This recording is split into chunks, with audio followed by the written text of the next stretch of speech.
seat. Csikszentmihalyi is ready to give a talk. You're all proud now that you can say it, yeah.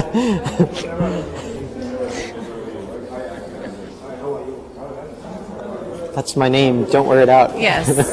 Okay, we're ready to begin. Was it nice? I think. We're streaming, so they have to turn it on. Yes. Hold it close. Oh, okay. All right. Okay, so welcome everybody here and out there. And I'm here to introduce, happily, Chris, who actually Anna told me to just introduce him as somebody with an unpronounceable last name. But it's not, actually it's pretty easy once you get it and you don't, he told me just don't look at it, right? So it's Csikszentmihalyi. Everybody, Csikszentmihalyi, say it. Come on. There we go. Okay. Now we're ahead of everybody. We're at the department that can pronounce Chris's name. Chris is the Fukutake Assistant Professor of Media Arts and Sciences and the Director of the Computing Culture Group at the MIT Media Lab. He has worked in the intersection of new technologies, media, and the arts for 10 years, and tonight we're actually going to see a retrospective of his work, which I'm delighted to hear because I've seen little pieces of kind of really provocative, interesting work here and there, and to see a nice, maybe linear presentation would be a great treat. His most recent piece, the Afghan Explorer, is a technology designed to refigure U.S. perception of the war in Afghanistan by creating a teleoperated robot reporter that bypasses American military censorship. And his previous piece, actually the reason that we first talk, DJ iRobot, won a prize at Berlin's Transmediale.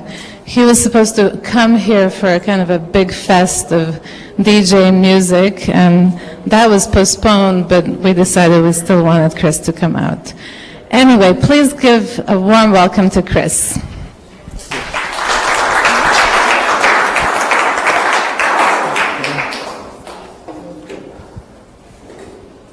You're all over there. Okay, let's see if I can move this a little bit. Okay. So, hi.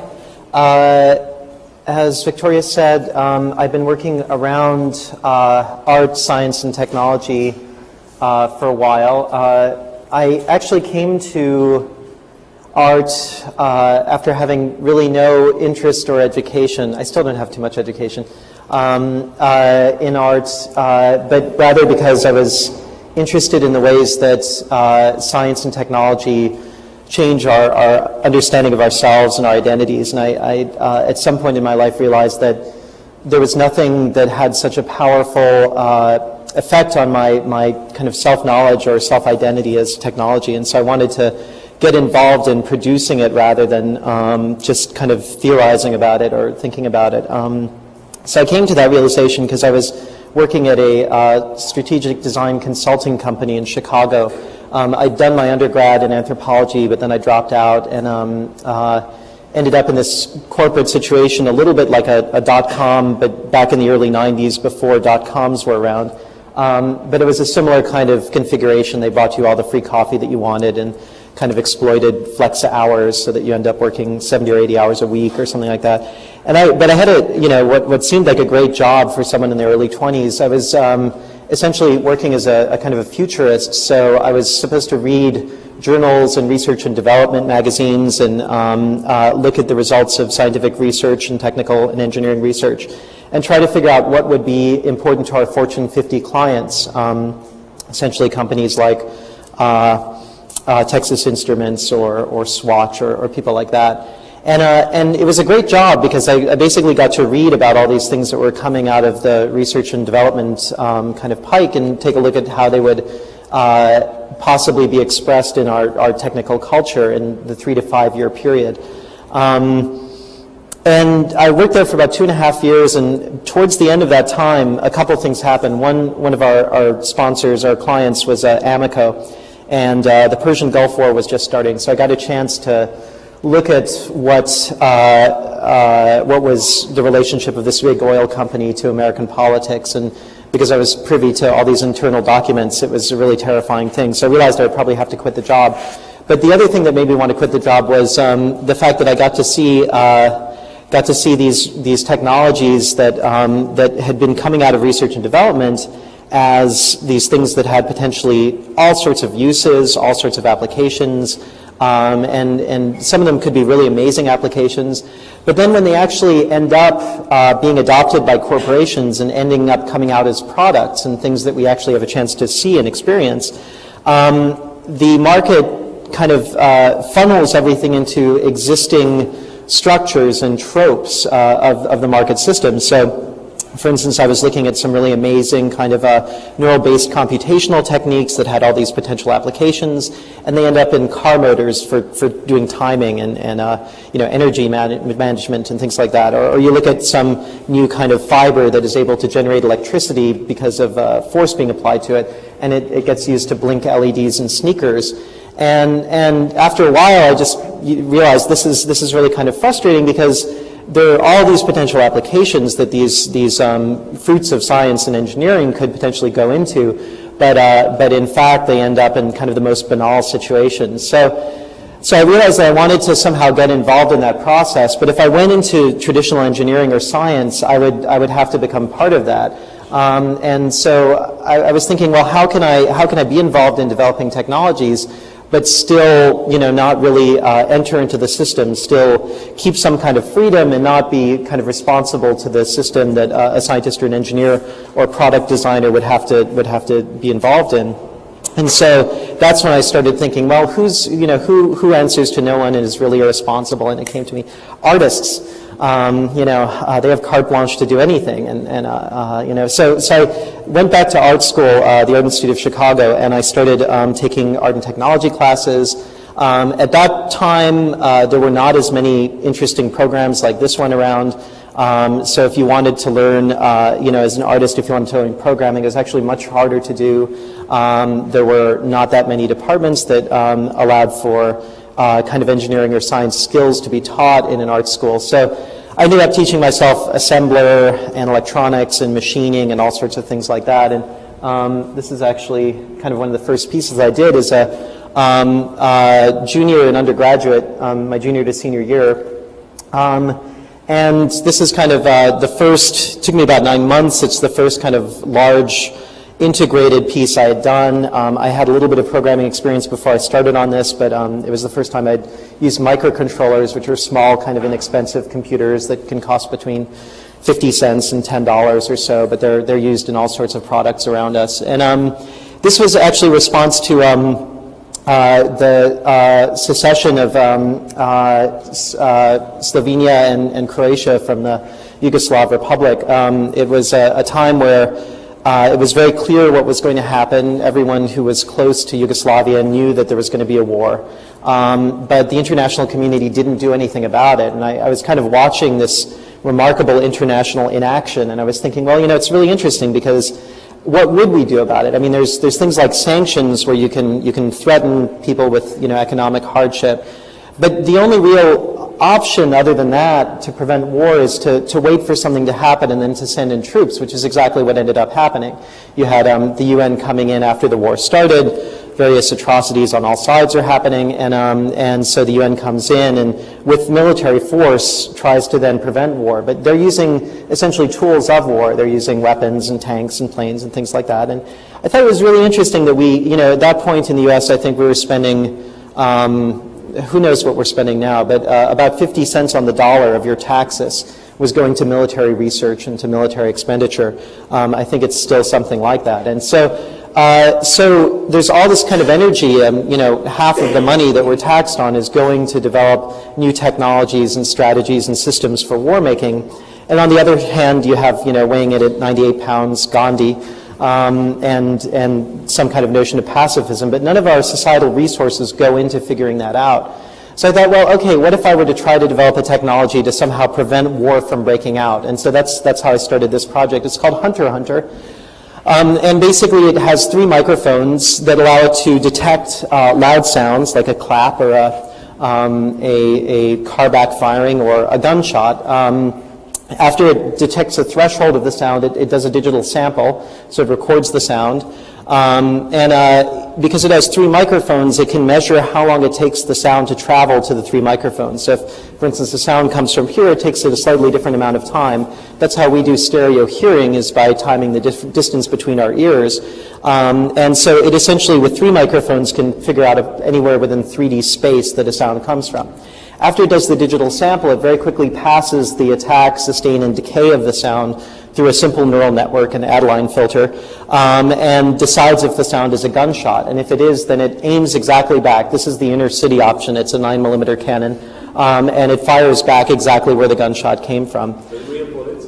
Yeah, real hollow point 9mm in this case. This was, I was developing it on the south side of Chicago, so I had to use a kind of a short muzzle. And the great thing is I lived in this neighborhood where I could just test it all day long and no one would notice. So the idea was to kind of embody, a simple biblical moral principle tenet, eye for an eye, tooth for a tooth, and to essentially come up with a way that aggression would be punished immediately with aggression.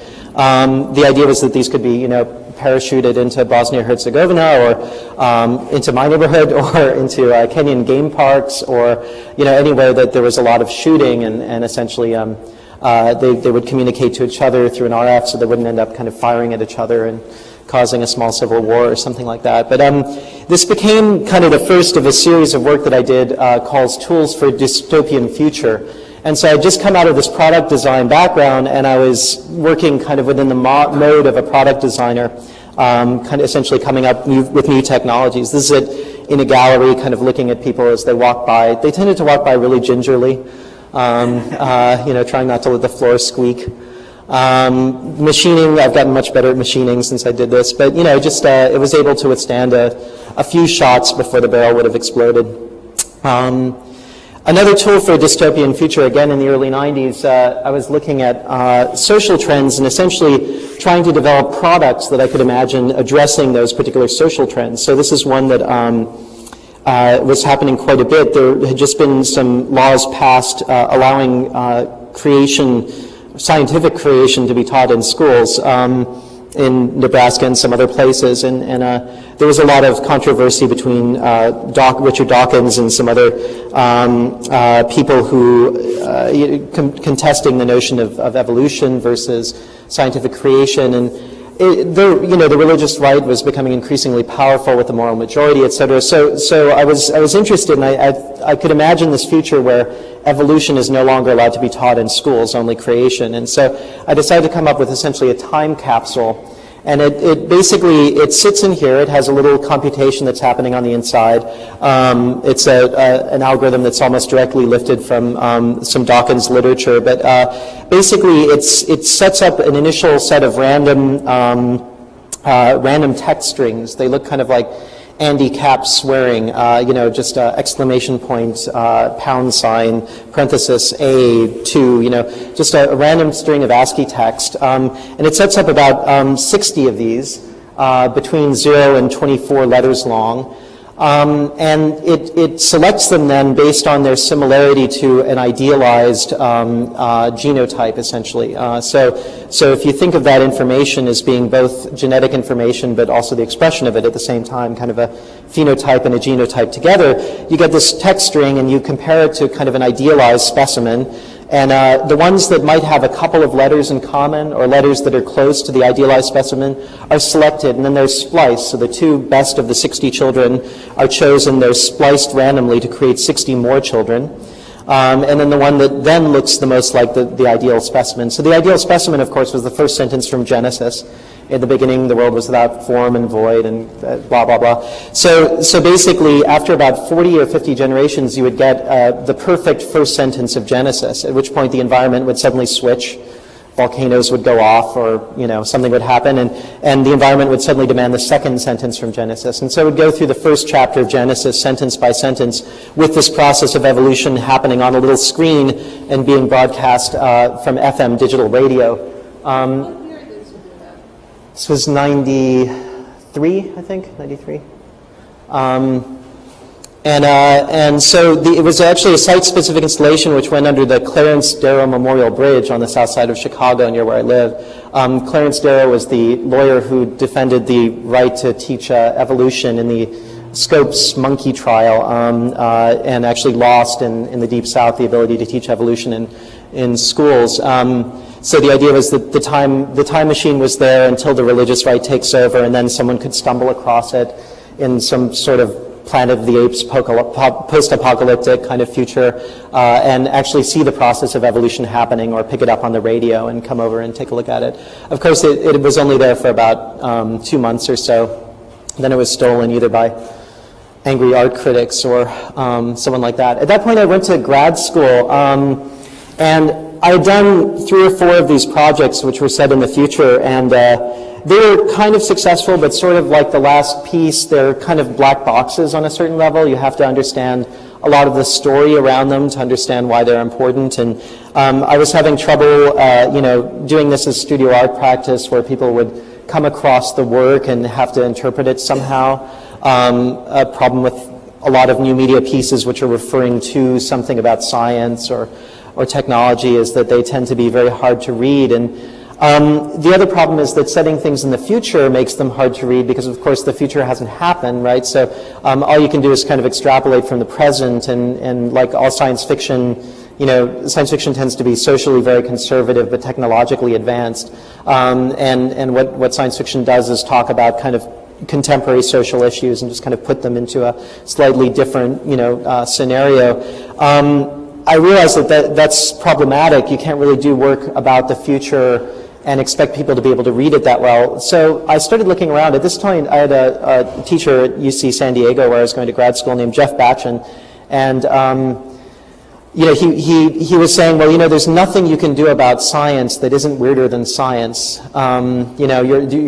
You've lost already, because science is so strange. And sure enough, about 2 years after I had done that Hunter piece, a company in Oakland started putting microphones up every few blocks to be able to record gunshots, and they could trace exactly to within a couple of feet where a gunshot came from anywhere in Oakland. And they're actually doing it now in South Central, apparently. I just heard this a couple days ago. It's a private company working with police forces, yeah. And so, I mean, they're not as good as my system, because they have to send out this overweight white cop to shoot you, whereas I had eliminated the middleman, so I was kind of, they still hadn't exceeded my technology, but it was only about 2 years between the strangest, worst thing I could think of and when it was actually being marketized. So I started thinking about the past, and I happened, being in San Diego, I happened to stumble across some really interesting videos in the UC San Diego library that there were videos of an old experiment that had been done by a corporation, and it was essentially it was a hydropower company, American Hydropower Institute, which was a consortium, kind of like American Tobacco Institute, of different hydropower companies, and they were trying to build a dam in the Southwest in Arizona, but they basically dam off a river and they flood all these valleys behind it, create recreational lakes for spring break and stuff like this. But in the process of flooding all of these areas, they would cause the extinction of this small species of ant that was really local to this one place in Arizona. And so the recently passed Environmental Protection Act was preventing them from building this dam and getting all this money. So they developed this system, which is essentially a robot which can live with the ants in an artificial environment and keep them alive in perpetuity. And so basically it had a food shaker over here which could shake the food. And it used some of E.O. Wilson's, he's a famous mammologist, studies social insects, and he had these theories in the 1970s that every species, no matter where it was in the world, was a perfect ratio of what it ate and what ate it. Okay, so there's this predator to prey ratio that every species has. And so, for instance, the European carpenter ant, whether it's in Slovakia or whether it's in the UK or wherever it is, it's always got this exact ratio of how much it eats to how many sparrows eat it. So the robot essentially reproduced E.O. Wilson's theory in hardware. And so it would shake food. It had a simple vision system that was able to then roll over the piece of food that it just shaked out on the table, count how many ants were eating it, build models of the population, and then it would replace the ants' natural predators with a very bright light here and a magnifying glass. And so it would pair the population when they were exceeding their growth. So it was it's sort of like, you know, government able to kind of feed and punish. It was this overarching kind of panopticon that lived with the ants and worked with them. There was a trade show in Las Vegas that they showed this work at, brought congressional junkets over to try to convince them to, you know, bypass the EPA laws for this one kind of thing because it would produce so much energy for Los Angeles and other places in the South. This is a reproduction of the trade show booth that they had, and so it has a data screen here. So I was essentially recreating this this technology, reanimating it from the late 1970s. On one side is the original industrial video that's shown. It starts with these hippies outside protesting the creation of this dam, saying "Save the ants, down with technology." Eventually, this warm, gray-haired industry representative comes and introduces them to scientists, convinces them that they're not trying to hurt the ants, they're trying to help the ants. The answer isn't less technology, it's more. He wishes that he could find a retirement community for his mother-in-law that was this nice. And then the scientist comes on and says, you know, they have tiny brains, they don't feel pain. And in the end, the hippies are convinced that, in fact, this is the answer. This is another thing that's presented on the kiosk, which is kind of the internal state of the robotic system. So you can see what it's thinking about, its different behaviors, and looks like this little bugger is one too many for the population model. Then I was actually showing this in a exhibition curated by Erkki Hutamo. Ladies and gentlemen, Erkki. And while I was there in Helsinki, I was able to take a trip over to Tallinn, Estonia, where they've got this incredible medical science museum. Those of you who are going to IZEA in 2004, the International Symposium on Electronic Art, there's a Tallinn stop on the cruise ship, and you can go in and check out this amazing medical museum. Have you been there? No? Okay. It's remarkable. But so there I was, you know, having just finished one piece, and I came across the material for my next reanimation, and it was a technology from the late 1960s, but a Soviet technology. And I have to go back into kind of American history around the cybernetics movement. This is from an important conference at the Allerton House, and you see a lot of the important people from the Macy conferences where Norbert Wiener and a lot of other people Warren McCulloch were beginning the cybernetics movement. And this is, you know, those of you who know about it, it's a movement where they were looking at the commonalities between human and animal and machine systems. And so a lot of what we think about servo systems and servo loops comes from this era, this set of lectures. And in fact, one of the guys from the 1950s, a guy named Frank Rosenblatt, that's him, number 28, there, he's coming into focus. He developed a system called a Perceptron, and what him and Warren McCulloch were trying to do was understand how our neurons work. And basically they were trying to build computers not from a symbolic logic perspective, but rather through looking at the architecture of how the brain works. So they would model a neuron, either in electronics or mathematically, and then try to figure out how neurons interconnected could do simple calculations. So Rosenblatt was especially known for building some of the first electronic systems using analog amplifiers hooked up together that would essentially model thresholds. Yep, I lost my batteries. Might have to beep at you. Let's see if I can do this. Did you see the other? Oh, it's great. So he would model these. Thank you. Yeah, I'm a mad professor. He would model these analog neurons and essentially come up with systems like this. This was Rosenblatt's kind of most famous system, and if you watch Nova every once in a while, you'll see some old tapes of this. They show it on PBS fairly often. Basically, you have a set of photo arrays at the front of it, and each of these photo arrays is hooked up to a set of intermediate neurons. And then, depending on how you weight these interconnections and the way that neurons are trained and the connections between them grows or weakens in human learning, you can essentially produce an image to the front of it. And what Rosenblatt did is he would show an image of a human face, and then train the system until it could discern a female or a male face as a result of it. And so you would have this kind of, complicated network of electronics, and then out would be an analog wave, either high for female or low for male, depending on what you showed the image. And Rosenblatt's research was kind of fairly well known. He was able to present images, and if you look at this late 1950s documentaries, there's this one British one where the narrator says, "Look, even this man with long hair is successfully recognized as being male." So a lot of people were reproducing this work all over the world. And then in 1962, two famous guys from artificial intelligence, Seymour Papert and Marvin Minsky, published a book called Perceptrons, which said that they didn't work, essentially, and they were trying to push an agenda of symbolic logic, kind of Cartesian systems. And so Minsky and Papert came up with this technique. They published this book, Perceptrons, and for about 25 years in the US, no one did research in perceptrons. Until the 1980s, it became popular again. It turns out that Minsky and Papert's book was wrong. Perceptrons can do very complicated things. They're in our washing machines and camcorders now, known as neural networks. But for that long period of time in the US, no one was doing that work. On the other hand, in the University of Moscow, there was one researcher, a guy named Ilya Prokopov, who actually was reproducing Frank Rosenblatt's research, and this is him. But he would come up with this wave of either high for female or low for male. But what he noticed is that on the main partial, there was often a little bump. And it was there for some of the men and some of the women, not all of them. But the bump was always there in the same place. And he became very curious, and he started looking, well, what could the bump be? Could it be the color of their shirt?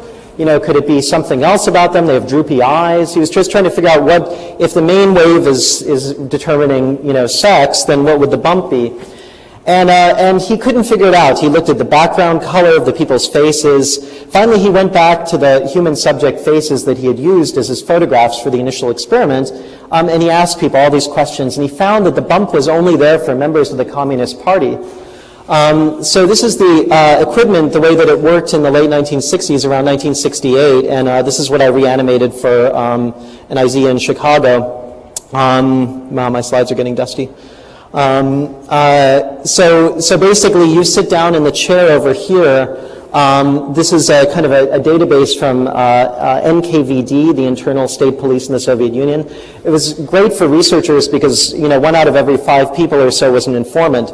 So on the police file records, you not only had everyone's face, but you had all this detailed information about what they were reading, what they threw out, what music they listened to, when they came home, who they were sleeping with, all this really detailed information. So eventually Prokopov was able to train his system to determine the most granular things about people's personalities. Could they cook spaghetti al dente? Had they ever been to Irkutsk? Just a whole set of kind of things that you could learn about them. So, I'm a big stinking liar. These are fictional histories of technology that kind of essentially take a particular moment in history and then extrapolate what could have happened if someone had kept going in a particular direction. So the thing with the ants, never really happened. This didn't really happen. But they're plausible enough that people, fairly informed people who come into an exhibition will be kind of on this razor's edge of credulity or incredulity and spend a lot of time with the system trying to figure out what's going on. I would do a lot of work to make things realistic. Lev Manovich came up with all the translations of the different Russian saying, warning, don't dispose of your cigarettes in this hole, things like that. I hired performers. There were these different Polish artists who spoke a little bit of Russian, and they would stand there in lab coats, and if you walk by the exhibition, they would say, good, you're here for study, and grab you by the lapels and throw you down in the chair. At which point your head would break a light beam over here, and then this giant assembly would come, take an image of your face, because it's the late 1960s, you couldn't afford to digitize images, so these are averaged faces from the NKVD police files. It would compare your face to these faces, and when it found correlations, would go back to the database, find out what was going on with these people, and then print out likely things about your personality on the screen.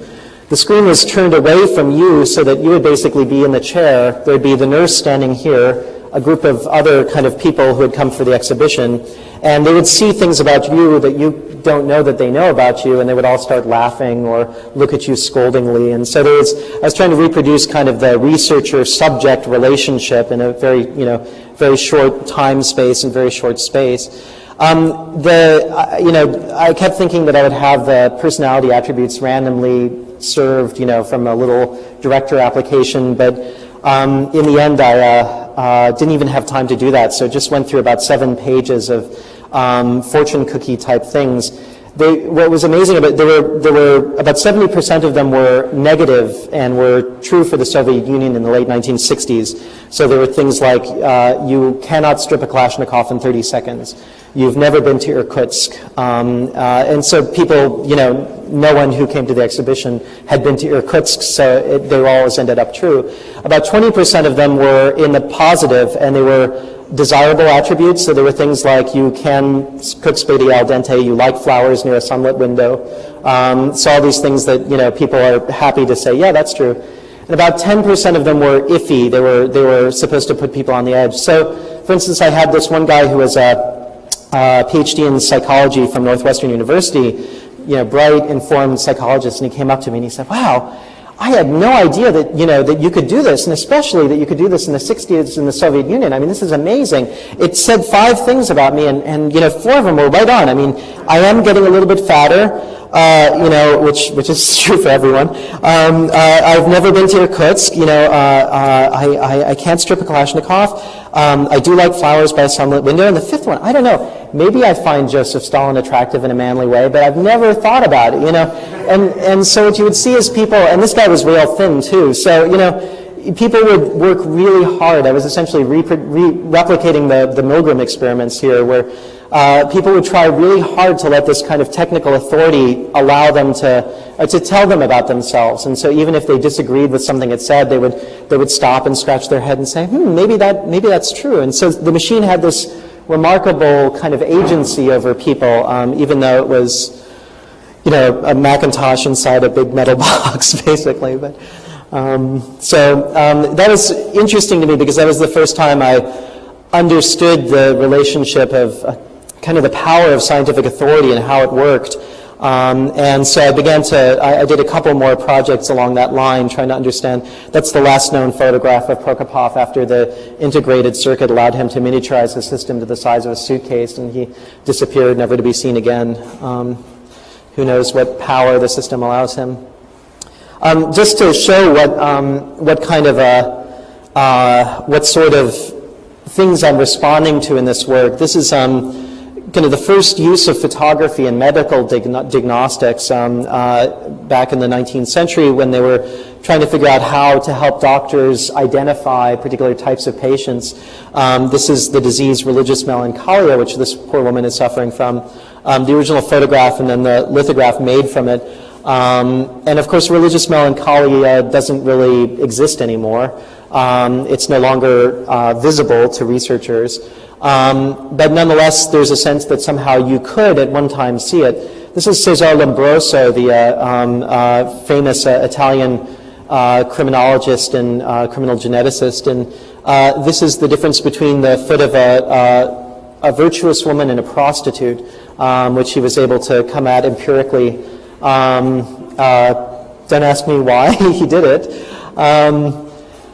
This is, of course, the visual IQ test that was first given into large numbers of American people during World War I. They were essentially realizing that they needed to draft large numbers of Americans to fight in the war. They needed to figure out who was officer material and who wasn't. So they gave these, they initially gave linguistic systems, but they found that there were so many immigrants from Germany, from Southern Europe, from Eastern Europe, living in the United States at that point, that many people couldn't fill out the language form. So they gave this visual form, and the idea was that this was a neutral way that anyone's intelligence could be, could be correctly judged to see what they should do in the military. Of course, if you're coming from, the hills of Montenegro, what's the chance that you have, for instance, seen a crab, or if you're an Italian dirt farmer, where you're going to have run into a phonograph. So there are a variety of things here that it seems like actually what they test is for your place in society. And so sure enough, after these tests, they found a variety of things. One, that people from Northern Europe, from cities, tended to be much more intelligent than people from other parts of the world. And it got to the point where actually legally immigration laws changed dramatically because of the results of these tests. So Northern Europeans were allowed to immigrate freely into the US, and Southern and Eastern Europeans weren't. In addition, the tests, after they were first given to large numbers of Army personnel, yielded the result. They made the test initially in the ivory tower, and they determined where your intelligence should be at a particular age. When they first gave this to American citizens being drafted in the Army en masse, they found that the average person scored at the age of 14. Okay, so clearly they had done their index wrong in the first place. But that's not what they decided after that. What they decided is the index must be right, and most Americans have the intelligence of a 14-year-old. So it's just kind of putting the cart before this horse in this really strange way. The president of Harvard, who was involved in this, actually said that they should abolish the vote because clearly people weren't mature enough to make an educated decision about who should run the country. It was around 1911, 1912. So the president of Harvard suggested that we end the vote. After yesterday, I tend to agree. I mean, I think maybe it's a good idea, But so this is the kind of stuff that I've been noticing in the history of science and technology, these kind of weird ways in which judgments about people or species are reified into a particular kind of algorithm and then embodied in a technology like the testing system, like these early kind of systems for judging worker effectiveness and how to build successful workstations. How much someone breathes as they do operations, so you understand how much air to give them in a particular building, what average heights are so that you know how to build chairs. They're all very useful systems, but you find that they tend to reify certain ideas about what it is to be human or what it is to be human at a particular moment that can be very problematic. And so I was looking at these. This is the Visionic system that was used at the Super Bowl to determine federal prisoners, former inmates, but it's now getting a huge boost because of Homeland Defense, so they're thinking about using it in all airports. All the companies doing this kind of work are getting tremendous amounts of money. And this stuff works on a certain level. When we've tried this system, it's able to recognize from a group of about 50 people, it can recognize you about 30% of the time. So it's really not ready for prime time, but of course it will work, and the question is, what will it work for? Who is the system modeled after? And so in fact, you find that racial difference are not successfully modeled in those kinds of things. This is work from a few years ago happening at my own institution, the MIT Media Lab, in affective systems. And so what you see is that there's a variety of models that exist around this subject. I'm really amazed at how the subject is kind of trapped in all these models, looking kind of naked there. So essentially you model emotion in the computer, and the human is able to interact with computers that can express emotion, and through that understanding and modeling, you have systems which can both express emotion and judge your emotion, and then serve up content by recognizing affective response patterns, and then giving a particular kind of communication back to you. So the idea is that your system, for instance, would notice that you were frustrated because of something in Microsoft Word, and would then maybe be able to send the paperclip over and help you out in your time of need, at which point you would of course become more frustrated. But what's interesting to me is I went back and I was trying to figure out where do these models of emotion come from, and it turns out they come from San Francisco, from UC San Francisco, a particular guy named Paul Ekman, a cognitive scientist who's been working for about 40 years now, to prove that there are certain emotions that are true across all cultures at all times. Could be true. So I wanted to figure out, I did a lot more research into his work and found that he kind of rhetorically grounds his work by some trips he took in the late 1960s to New Guinea. And he went to Papua New Guinea because, he asserts that there's less culture and social mediation in New Guinea than there is here. which is really problematic. What he's essentially doing is saying that people from New Guinea are closer to nature than we are, and that allows him to study them as a natural scientist. Then he looks at how they express emotion, how we express emotion. He finds that there are in fact 6 human emotions: happiness, sadness, anger, surprise, fear. I forget what the other one is.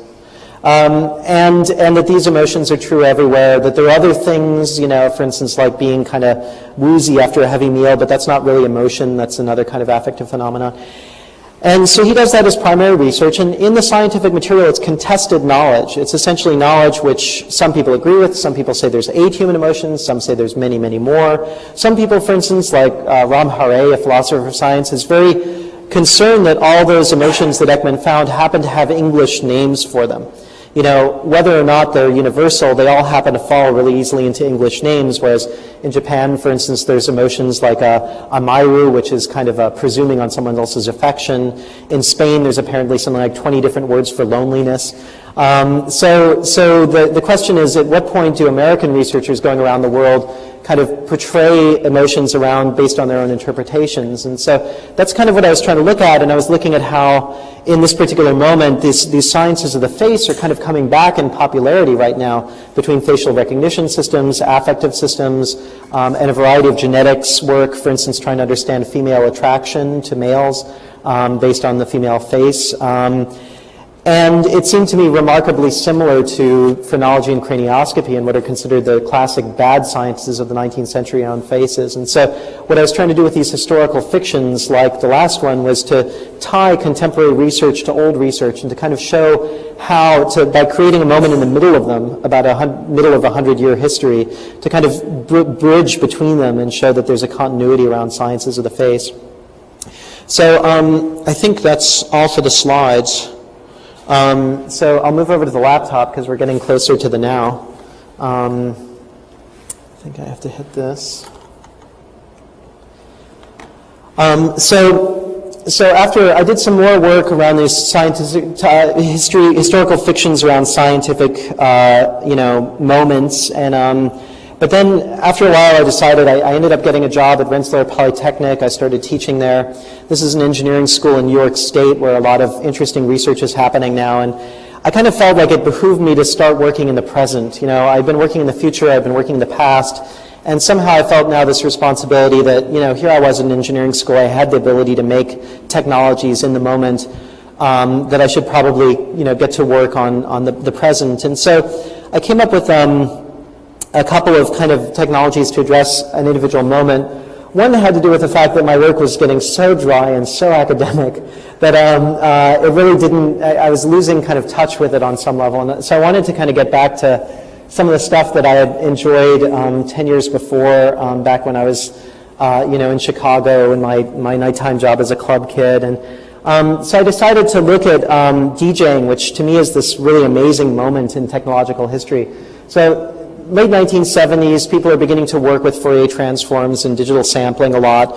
It's an academic pursuit, but there's this kind of beginning of a sense that sound is going to go digital. About 7-8 years later, in the mid-1980s, you have the first CD players coming out, the first ability to reproduce sound digitally. So what I was kind of interested in was that recently, so in the 1980s, CD players come out, you see phonographs becoming used less and less.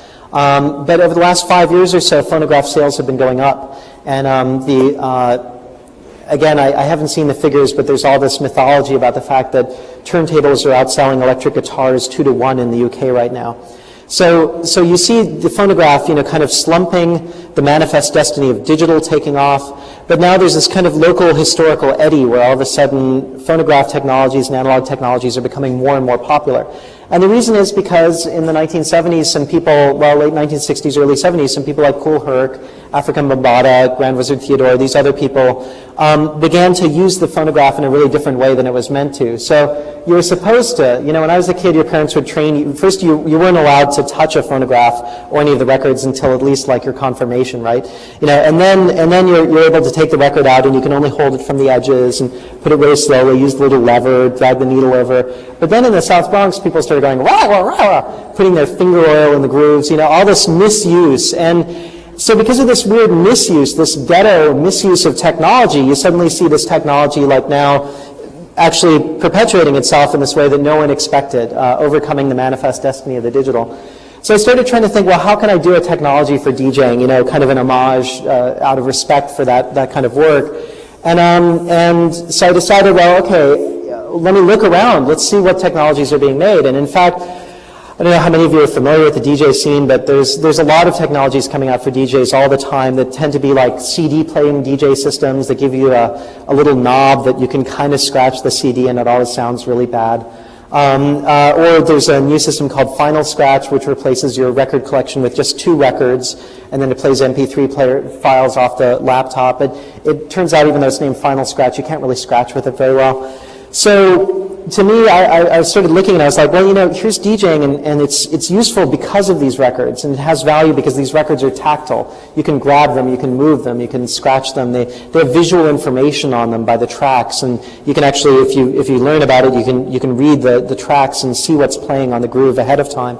So there's all these reasons why DJs now, they perform without even using headphones. If you see Kid Koala, a really good DJ, they'll do entire sets without headphones, just visually off the records. So there's all these reasons that aren't being reproduced in the new technology. And I was like, you know, you can't really improve DJing. It's like saying that the problem with violin music is the violin, you know, and I didn't want to go there. But so I decided, well, I can't really improve it, but I could make a different mistake. I could replace the DJ. And so I started working on this project called DJ Robot. And the idea was to create the first kind of fully automated DJ system.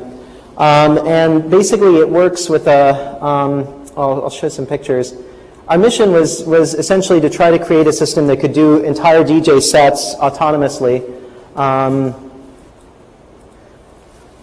And so it can scratch, it can slice, it can cut, it can mix. And what we decided early on that we were going to try to do was, since we were replacing the human DJ, we would try to enter ourselves into these DJ competitions and to fight against traditional DJs and to essentially reproduce the Deep Blue controversy that IBM produced with its chess playing machines.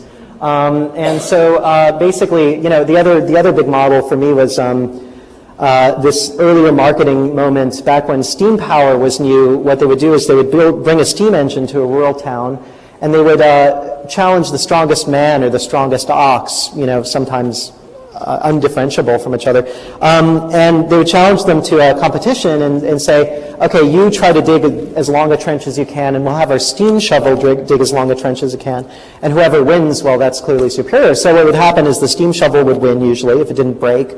But they would ignore the fact of all the labor that went into making the metal, all the labor that went into the engineering, all the labor that it took to cut down the trees, to stoke the fire. And so it would win in this very minimal competition, but in fact, you know, the question, if you don't look at the entire system around how the machine worked, then it's exactly the same with Deep Blue. I mean, if you look at the way Deep Blue played, there were 7 or 10 engineers who were working with it the entire time. Between games, they would reprogram it. Several of the engineers were also expert chess players, so they were able to give it ideas and suggestions for how to beat the human the next time. So if you look at the machine itself, you could say, oh, a machine beat a human in chess. But if you actually look at the system, you realize that it's, you know, thousands, tens of thousands of man hours and several people behind the machine actually making it work. So this is the famous story from American labor history of John Henry, who fought against one of these steam pile drivers, but then and he beat it, but then his entrails fell to the ground, and he hammered his full self to death. And so that's why we call our system the DJ Killer app. We're essentially trying to reproduce that model of, you know, actually killing the DJs when we compete with them. And we're hoping to win the DMC competition by 2005, which is getting closer every day. And this is Jonathan Schaefer, who does AI checker playing systems, you know, traditional AI, but we're really trying to do the same thing, combining science and engineering to build high-performance real-time systems. So I'll just show some video of the system. This is our kind of how-to video that shows, in case you want to go home and rebuild it. Let's see.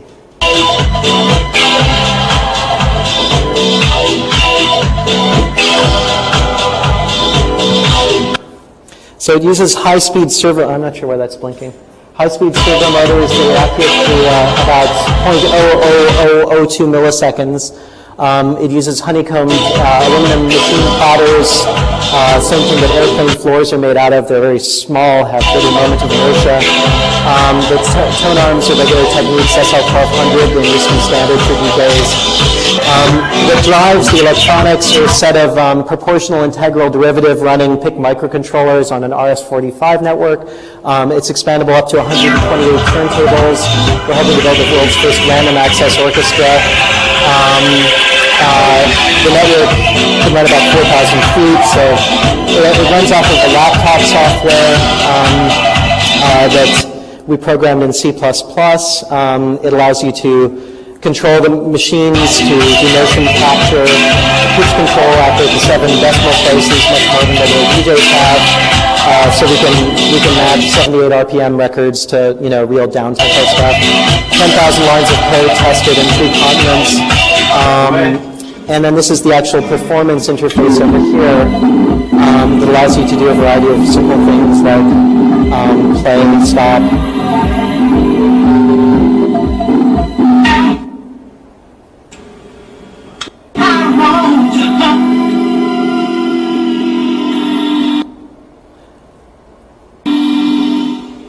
The sliders are, go through an analog to digital conversion. They're potentiometers, but then we get the information digitally, so we can map them to whatever. You can scratch with the sliders. You can set an echo delay between when you do scratching and when the turntables scratch.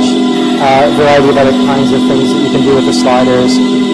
But the central to the performance interface is that little knob, which allows us to scratch by remote control. So as I turn that, it essentially scratches the platters. Right now it's scratching all 3 of them at the same time.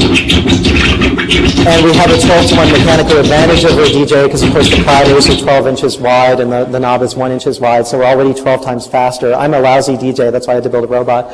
But it also allows us to then record a motion. So it's essentially doing motion capture.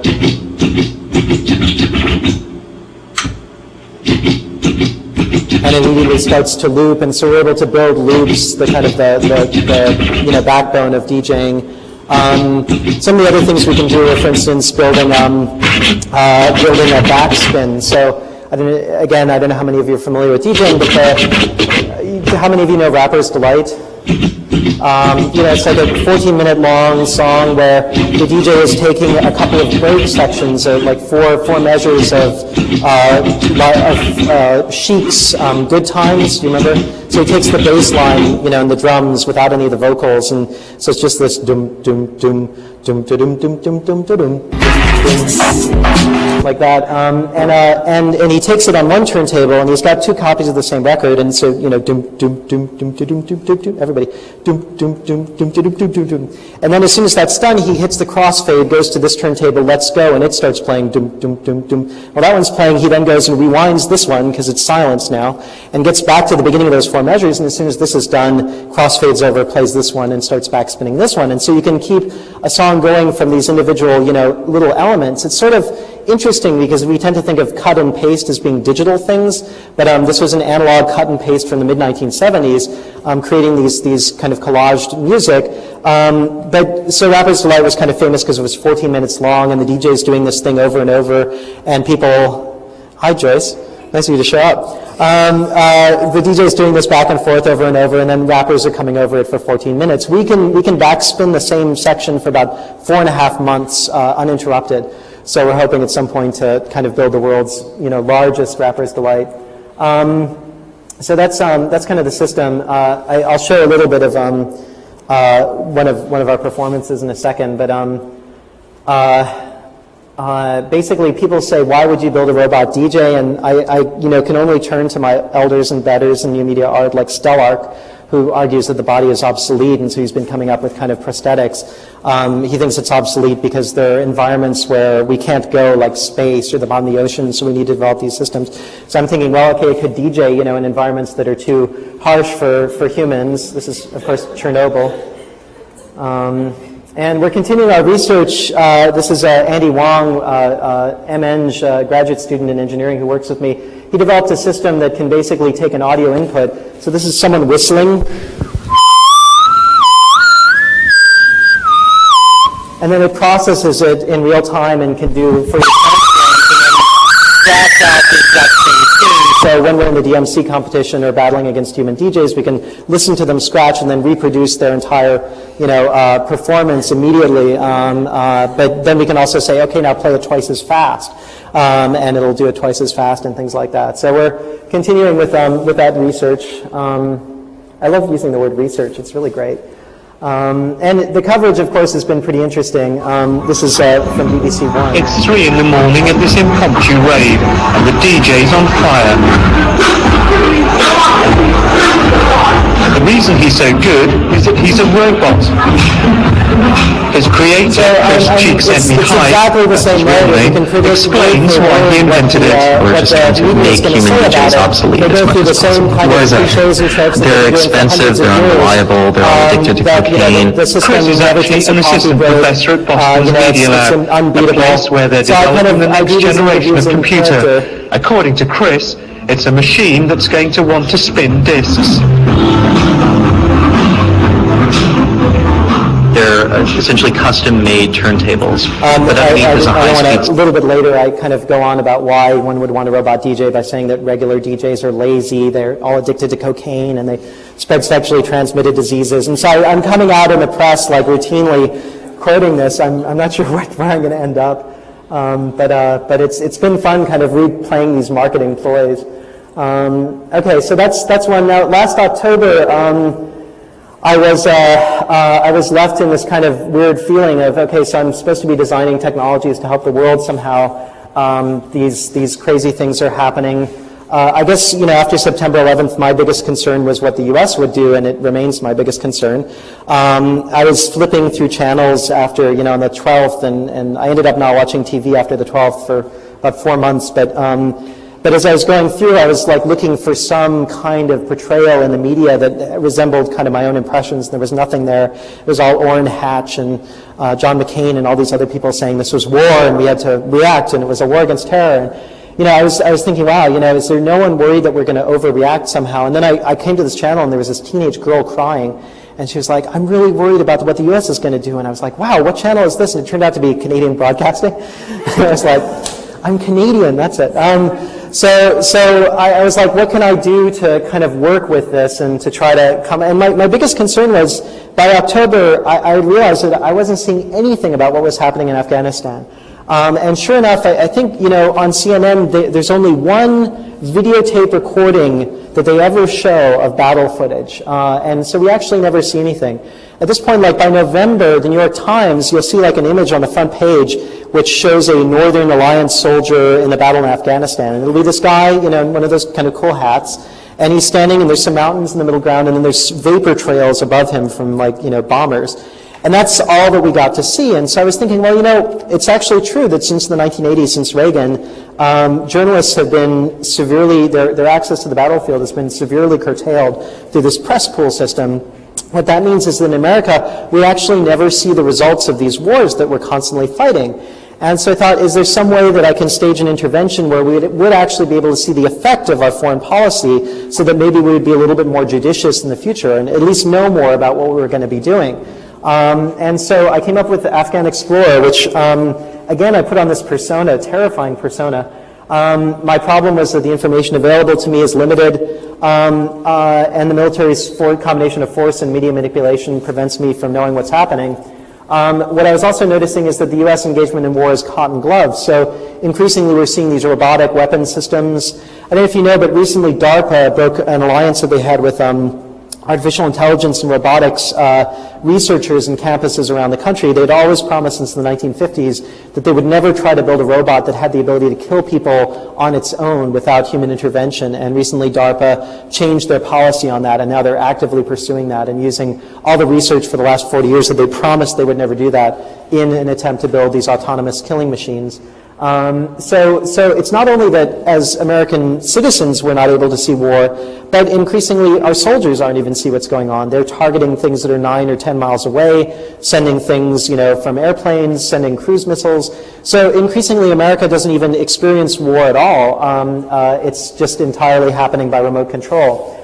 So I decided to build this robot war journalist that was able to conduct interviews, collect audio and video footage, follow leads, and to make it from off-the-shelf parts so that indie media organizations around the world could rebuild it. These were my initial kind of napkin drawings, bidirectional picture phone, stereo cameras, has an intercom system to interview people, an RF antenna, solar panel, four-wheel drive, proportional integral derivative system.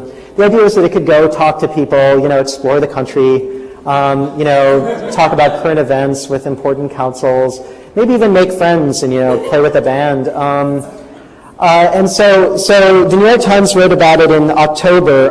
I found, you know, the journalist called me and wanted to do an article about the DJ, and I just had the idea like 3 days before, so I was like, oh, Matt, you know, someone else on the New York Times is writing about the DJ, but I could give you a hot new thing that we're working on, and I hadn't done anything for it.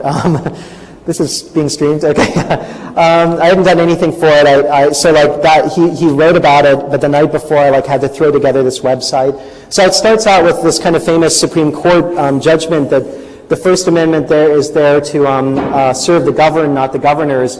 And in fact, the Supreme Court ruled in the late 1960s, early 1970s that the U.S. military could not bypass our First Amendment rights because of national security arguments, that First Amendment rights trump any kind of argument for national security. So journalists should be allowed to report what's going on. But of course, by kind of the fear of large media conglomerates, they're so large that if they piss off the Pentagon, they'll be in trouble for years to come. They've been kind of kowtowing to the military and essentially not fighting for our rights. So I figured I could design a system that would defend my First Amendment rights. So we filled it with these kind of problematic images of, you know, the Afghani, which is a unit of currency, not an Afghan, you know, the big mainframe computer, and of course the interpreter fading into the background. This was kind of the first model that we made and started testing around MIT campus. In interviews, I would talk about the similarity between Afghanistan and designing systems for interplanetary exploration, like the Mars Pathfinder. You know, they're both largely red. That's odd. I guess I moved the file, so I can't show you any video. You know, they're red places. They're very arid. So I'd kind of go on record sounding like a sort of a clueless engineer. You know, only Mackenzie Wark, this kind of nice new media theorist, picked up the fact that on my website at one point I say, you know, one advantage of Afghanistan over Mars is the thousands of miles of paved roads. You know, so very strange stuff. Recently, we've been working on an Afghan Explorer plugin for the Army's new video game, America's Army, where it's basically something that the Army and probably USC put together to allow kids to be trained early into learning weapons systems and targeting people. The U.S. Army says, well, one great thing about the video game is that we don't have any particular race. The enemy always looks like they're from central casting. We have black people, yellow people, people all over. One thing, they tend to be pretty unshaven. So I got really upset, you know, because as an artist. So the Explorer can like go in and kind of experience that. The research is kind of on a hold because it turned out that actually getting the media exposure was the most important thing. This is USA Today's discussion of it. As you see, it starts out with Al-Qaeda fighters pinned against the rocks, and then Geraldo Rivera starts interviewing them. What's it like to be on the receiving end of U.S. military onslaught? This is from The Guardian. I love this graphic design. Someone really had a lot of fun with this. And sure enough, if you see that when they ask the U.S. military what they think of it, they always say no comment. And this is, of course, from Quran Tempo in Indonesia. So I do interviews with BBC Asia, which serves all of Pakistan and Indonesia, and kind of come off kind of saying these things. Well, you know, as a U.S. technologist, I'm very interested in autonomous killing machines. So a lot of our culture is putting energy into developing autonomous killing machines. And so I'd come off as kind of an over-the-top pundit. This is really actually one of the few kind of online sites that figured it out. The goals of the project, freeing the press, particularly from military censorship and outreach to foreign lands and cultures, are laudable. Put the two together, especially described on the website, and what you get is naive and precisely the blend of American power, technology, and narcissism. Self-parody or self-centered irrelevance? It's kind of the question. So as I mentioned, as Victoria mentioned at the beginning, I'm also running this research group at MIT Media Lab where there are a variety of, I'm supporting about 6 graduate students right now. So let me just show a couple of their projects, a couple of the things that we're working on. Let's see. And then I'll be ready to stop and go to questions.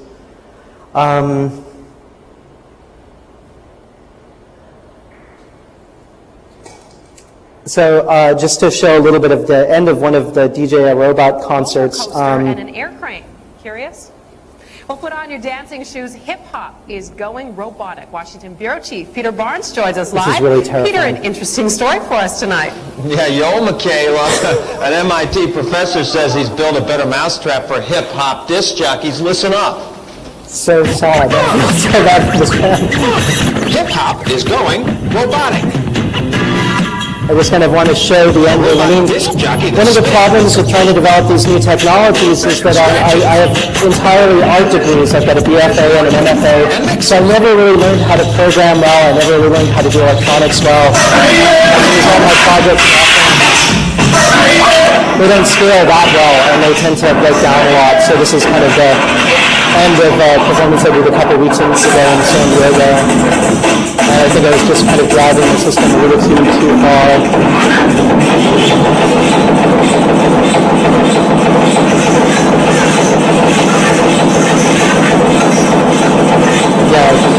Yeah, so it was terrifying. I ended up putting out the fire, but it was a close thing.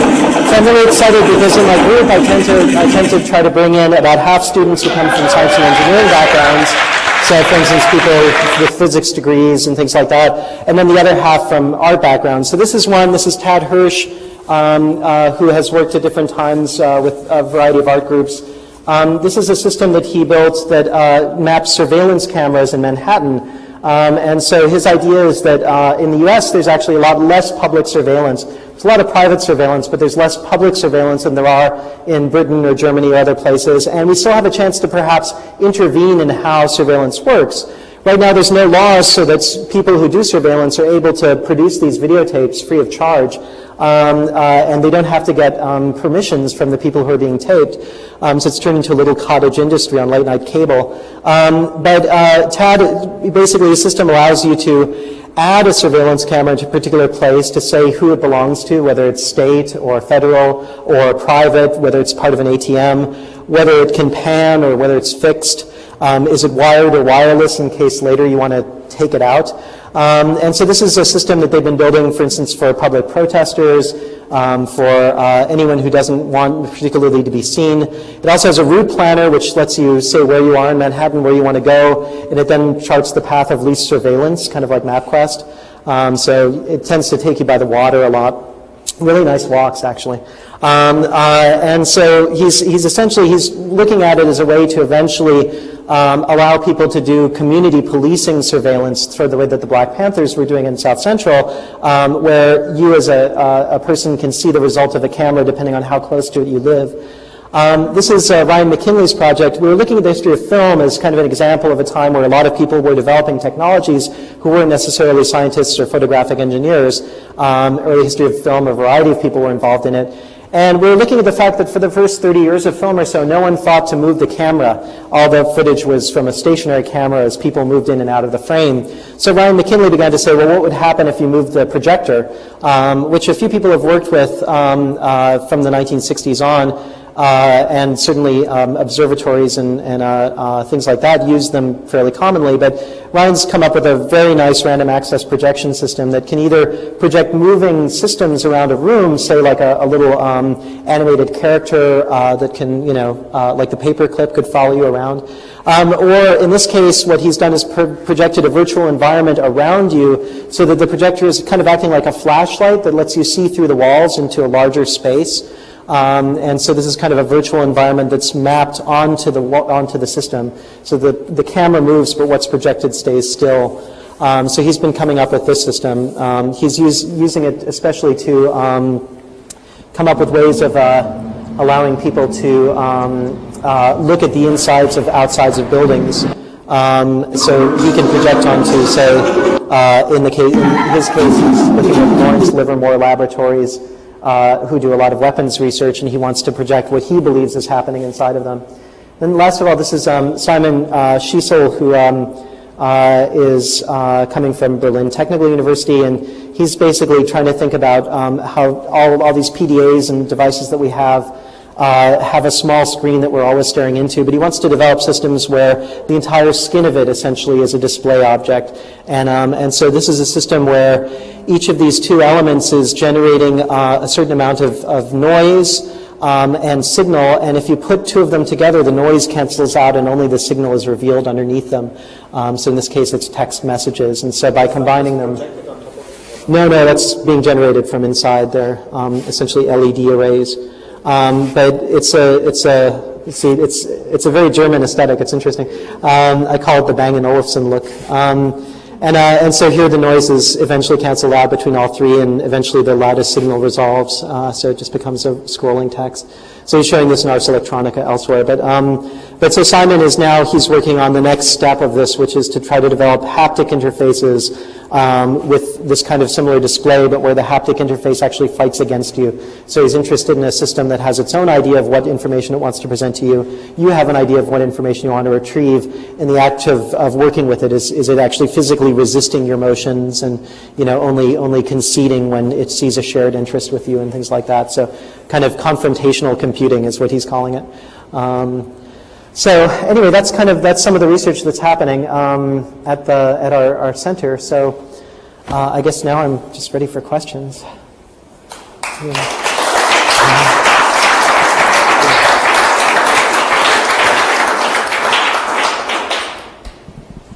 Okay, questions?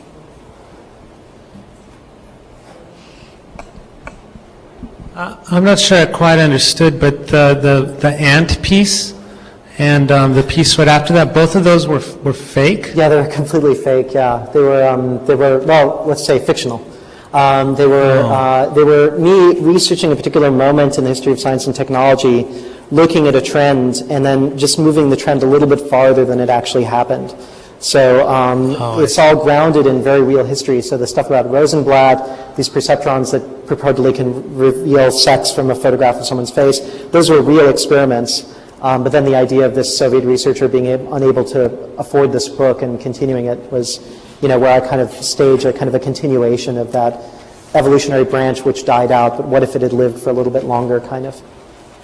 Yeah. So it's similar to the way that people write historical fictions in literature, right? Edith Wharton would put something 15 or 20 years back in the past in order to explore a particular moment in New York and relationships and social things that maybe you couldn't understand at that moment, but hindsight gives you some permission to understand. But then also to use that as a way of thinking about the now. So same as literary fiction. But of course people weren't doing that in studio art much.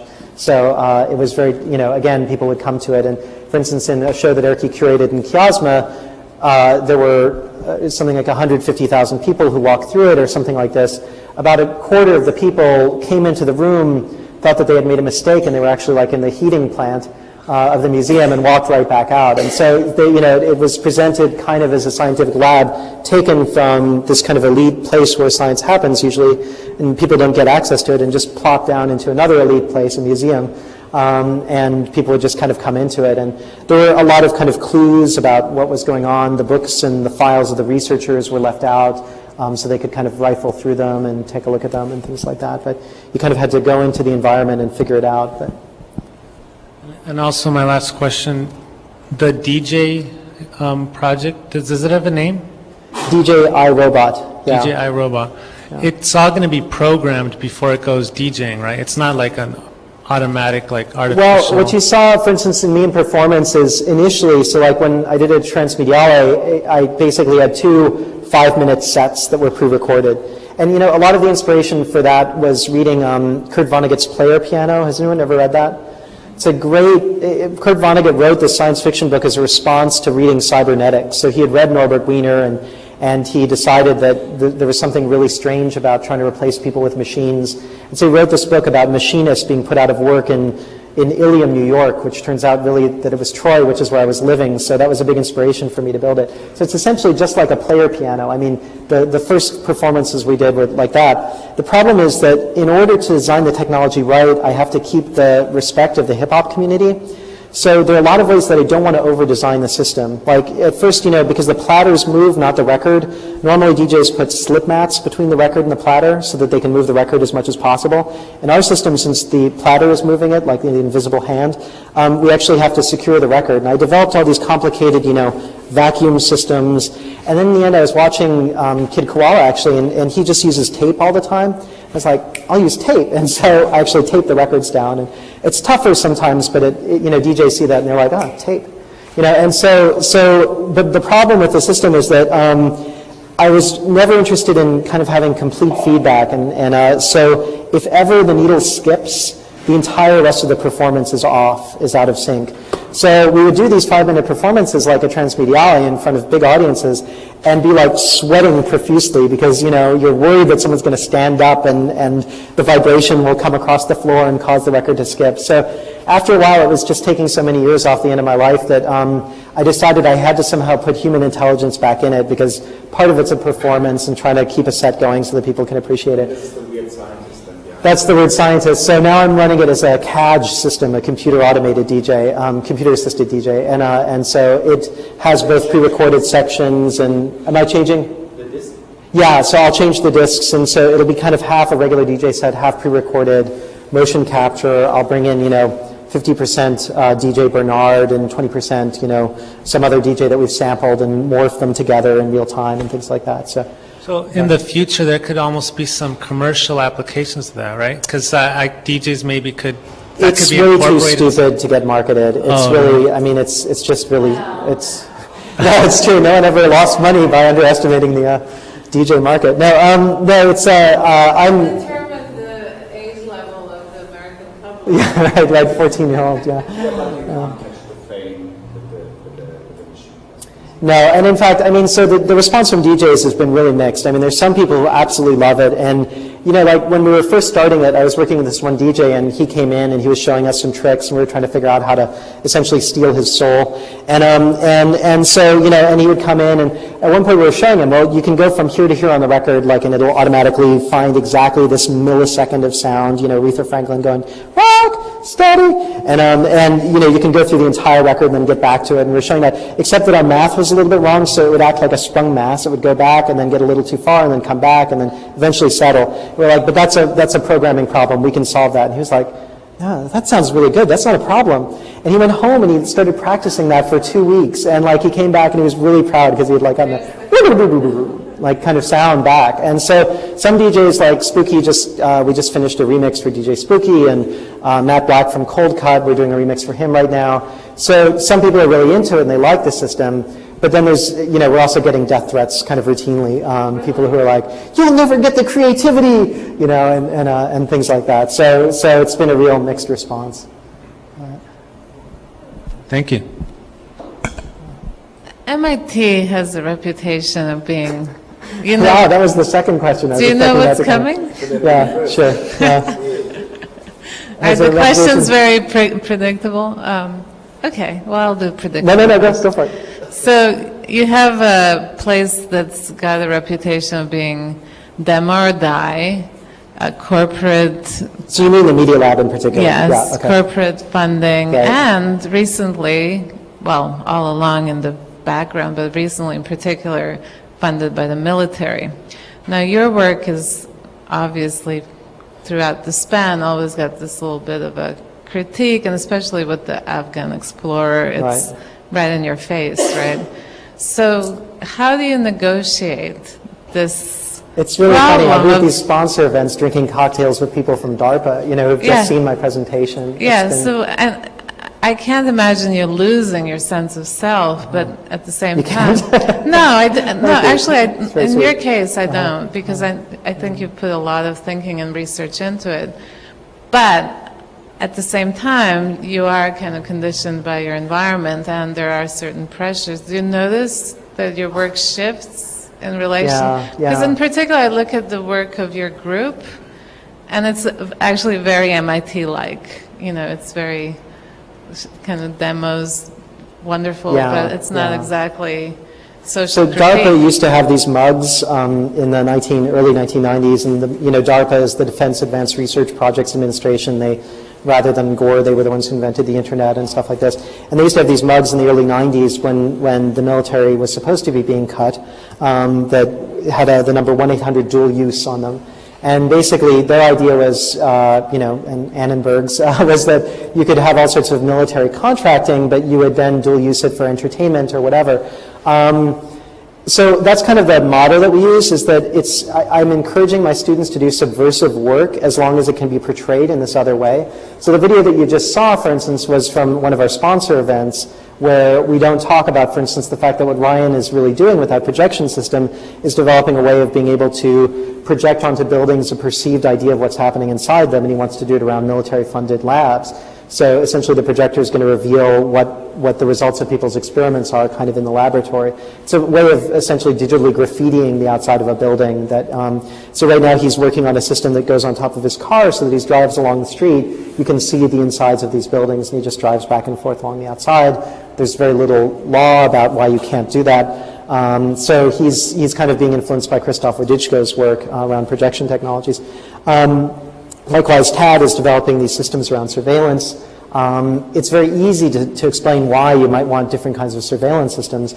In fact, his first application of it is to try to detect loud sounds in inner-city environments. So he's working with a couple of communities inside Boston where there's a tremendous amount of noise pollution that should be ticketed, but they tend to be fairly powerful city operated, the newspaper trucks, things like that are doing the loud noises. So again, it's still subversive work, but we have to be able to dual use it somehow and kind of show a more kind of abstracted version of it.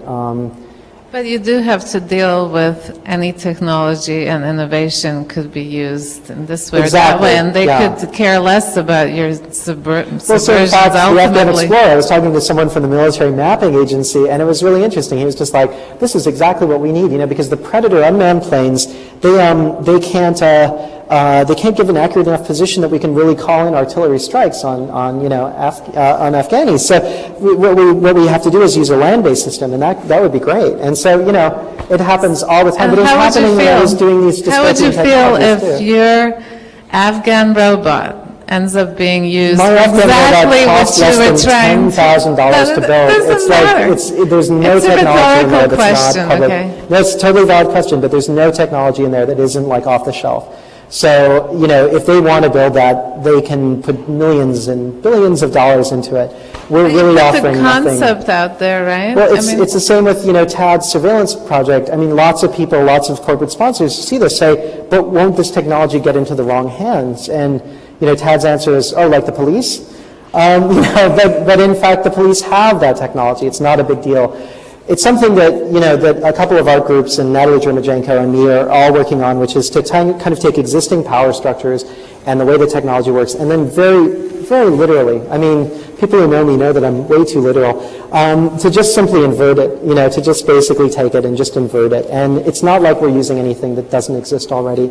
So, in the case of mobile robots, there's a company by Rodney Brooks, which stole my name, called iRobot, and they are doing all sorts of urban exploratory systems. They have these robots that you can throw over a fence, and then they go around and they shoot people in their bedroom. I mean, it's all there, and all I'm doing is kind of publicly exposing that through these kind of media intervention Okay, pieces. so then back to the media MIT lab can question. let me finish. Okay. In terms of my own work, what I'm noticing is that I'm suddenly double thinking everything I do because I can be much less spontaneous. So like the Afghan Explorer project was like a really quick thing. I never expected AP, Agence France Presse. I was actually on CNN with a thing in my ear at one point. The image of the Charles River behind me in a projection. I mean, it was so weird to be on CNN, and basically I was like learning, okay, like I had no experience doing this. How can I be a pundit? And so I would watch tapes of Noam Chomsky, look at his interview techniques, and I was just like learning that like really quickly. And like the success of an interview would be how many times I could say robotic autonomous killing machines, and just get that language out there. And so just kind of following from Chomsky, these very simple ideas. I'll think twice before I do another project like that, because once you say that you're going to build it, you suddenly have to build it, and that was what was killing me. So there's a lot of sense being at a place that has so much media attention that you can't be as spontaneous as you used to be. And then the other thing is that I'm running a research group, right, which means that I'm essentially an administrator. So all my time is going into administration stuff. Yeah, I mean, it takes a lot of your time. So I wish that my work could be affected, but I'm just not doing my work right now. So. Yeah, I thought that your question is going towards a different direction. I'm wondering how let's say the social interaction is with you and the other people at the Media Lab, the ones who are doing for God's sake. What are you trying to do? How do you get along with Victoria? How she's treating you? Yeah. But I see, I mean, the point, how this relation works with the people who are taking stuff for very serious and you're taking a distance from it, and so how does that work if you meet in cafeteria? Do they like you? Do they hate you? I see that people from the distance, even from military, that they can deal with this much better probably what I would expect than the people inside, the closer colleagues. So, I mean, there's all sorts of ways of answering that. I mean, the thing about the Media Lab is it's a very multidisciplinary place. What's interesting to me is that the faculty aren't terribly interdisciplinary, but the grad students are, and that's like it's an incredibly strong place because of that. So, one of the things you notice is that people come from tremendously different backgrounds. So, like, for instance, a physicist working at the Media Lab has access to certain parts of my work, but not necessarily to others. And they don't necessarily know about the history of media intervention work. They don't necessarily know about, studio art practice. So on a day-to-day level, what I'm finding is that, I'll give an example. I was in a PhD committee recently where we're looking at a dissertation proposal, and I was at the table with about 5 people, and all of a sudden one of them said, I don't see any quantification in this dissertation. And then another said, yeah, quantification is the most important part of a dissertation. You have to come up with your algorithm and then, show how it could be proved or disproved. And they were all 5 of them going, yeah, there's no quantification in this. And I was like, and there has to be quantification in a dissertation. I was just like, well, they do still, I know it's kind of retro, but they do still give dissertations in philosophy, and I assure you there's not much quantification in those. And it was a design thesis, essentially, and it was someone who was not trying to approach it like the 2 or 3 mouse button kind of Kai approach towards design, but rather a really different kind of more, Robbie and Dunn approach towards design that was much more conceptual. So in the end, I was able to convince them that quantification wasn't an important part of that dissertation, but my realization is every day you fight that fight in one form or another, at a place that has a science and engineering model. Likewise, another thing that's really surprising is, in science and engineering, basically, it's really common for a researcher to set the agenda of their students.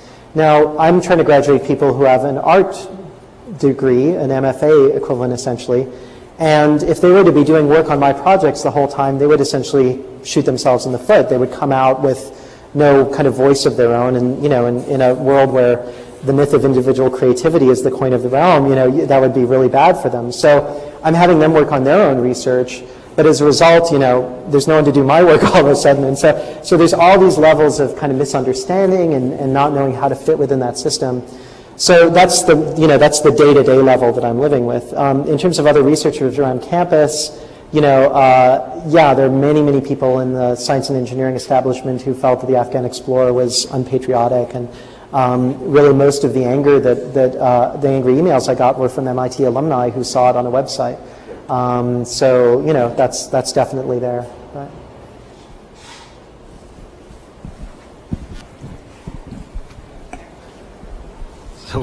So let's continue with the third comment in the same line. So when I'm not an institution. Man, so when I first got to know your work, which is many years ago, and worked a little bit together with these exhibition projects, it was all about this certain kind of this fiction, shall we call it, like a fiction you created around these projects. So I'm just wondering, so is this really, this is really a continuation, so that is it really, do you think you can sort of like, on some level, will you be able to maintain this work with sort of like wrapping these up in these quite interesting and wonderful fictions about technology and science in this new environment that you're working in right now, or do we actually somehow see a certain kind of personal paradigm shift in your works probably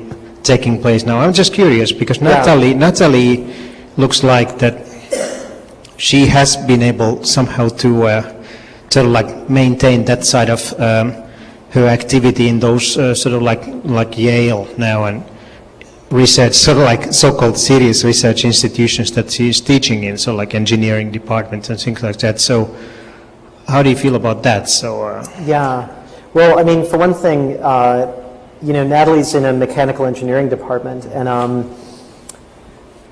it's a remarkably different situation. I mean, I was just on the phone with her day before yesterday, and it's a really different situation. There's a whole different set of, you know, issues and pressures and funding strategies that she's involved with, and so our situations are pretty different. In terms of I don't think I want to do too much work in the past for a while. I mean, I really started working in the present before I got to the Media Lab. The DJI Robot project was started at Rensselaer Polytechnic, you know, so I didn't even think that I was doing that. I think I really was, I mean, I was honestly concerned about the fact that I was in a place now, all of a sudden, the bully pulpit of technology, even at RPI, where they invented the Ferris wheel. I was suddenly in a place where you could design technologies and get them out as if they're active research. And so all of a sudden, like, I didn't need to work in history, right, because I could still produce, you know, quasi-fictional work. I mean, in the sense that the robot DJ, I'm not trying to make the same claims about knowledge and intelligence that IBM was trying to make with Deep Blue. I don't believe those claims, you know, but I can restage the kind of event in a different way. What's interesting, the DJs aren't fooled. I mean, none of them believe that the system is intelligent, and I think shows that DJs are smarter than chess players. But so you know, I'm trying to use that kind of notion of being within the system to affect some kind of particular change. And so I think that the work is it's gonna get maybe a little bit less obviously fictional, and maybe get to look a little bit more like it could be true, so that I can continue to get these kind of memes out. But nonetheless, I don't see my politics changing suddenly. So it's just like Sergei Eisenstein, who made films in the Stalinist era, always had to find a way of like masking the other layers in his films, which are basically funded by the government, but with at the same time could be read actually in quite a sort of multiple layers. So could this be a model for Eastern Europe? So that kind of strategy comes very naturally, I think. To, you know, I'm actually happy working under an oppressive system. It's more comfortable to me. Yeah, I think that's kind of what I'm going to be trying to do, and that's what my students, a lot of them are. Now, some of them are, you know, like Simon, for instance, is really interested in these kind of, you know, phenomenological moments where you put these blocks together and all of a sudden something happens. But at least 3 or 4 of the 6 grad students I'm supporting right now have particular political agendas that they're trying to embody into technology some way or another.